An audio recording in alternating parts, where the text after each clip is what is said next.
La signification de cette manifestation est effectivement très importante pour deux choses. La première, c'est se souvenir, savoir que notre histoire incite à la réflexion, à la mémoire, bien entendu, mais il y a également dans le pire, certains sont capables du meilleur. On a vu, et je pense notamment bien sûr au juste. Il y a, ça c'est le premier aspect, le deuxième aspect, c'est l'importance de dire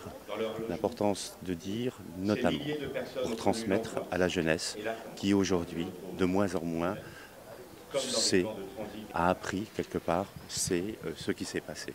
Et il faut absolument, à un moment où les personnes qui ont vécu ces époques commencent par leur grand âge à ne plus pouvoir transmettre où sont partis, il est extrêmement important maintenant d'avoir ces moments de recueillement, mais aussi ces moments d'enseignement, ces moments d'histoire à dire, à raconter, pour que les jeunes n'oublient pas. C'est de toute façon le devoir de mémoire, et on sait très bien que par les temps qui courent, il y a de plus en plus de... Alors on peut même plus parler de révisionnisme, mais plutôt de négationnisme en tout genre. Regardez, je dirais là, ça n'a rien à voir, mais les commémorations du premier homme qui a marché sur la Lune, il y a des gens qui pensent que ça n'a jamais existé. Voilà, donc c'est encore plus facile de dire que la Shoah ne s'est pas passée, voilà, qu'il y a des tas de choses comme ça.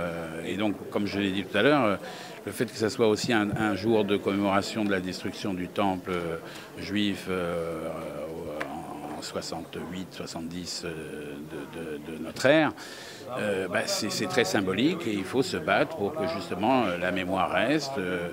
C'est un combat, je dirais, pour tous les peuples, pour toutes les nations.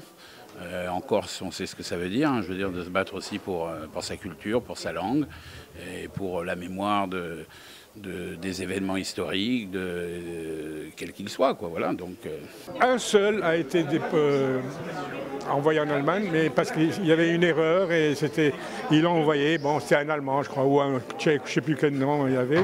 C'est le seul, tandis que tous les autres avaient eu des passeports turcs, je crois, ou iraniens, ou je ne sais plus quoi, enfin, d'une nationalité où on pouvait les arrêter.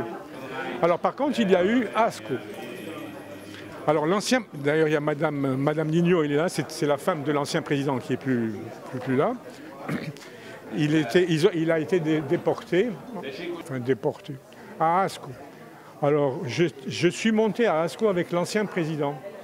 Parce qu'on avait décidé de faire obtenir le titre de village des justes. Pourquoi? Parce que tous ces juifs qui ont été emprisonnés, enfin c'est pas vrai, c'est à l'école de Ascq. Et le dimanche, ils sortaient, ils voyaient leurs femmes parce que les surveillants, c'était des Italiens, des soldats italiens, ils allaient à la messe, soi-disant, comme ça la famille se retrouvait. Donc il n'y a pas eu tellement de problèmes. Et puis quand il y a eu des bombardements et tout, les Italiens sont partis, alors les Corses juifs sont ressortis.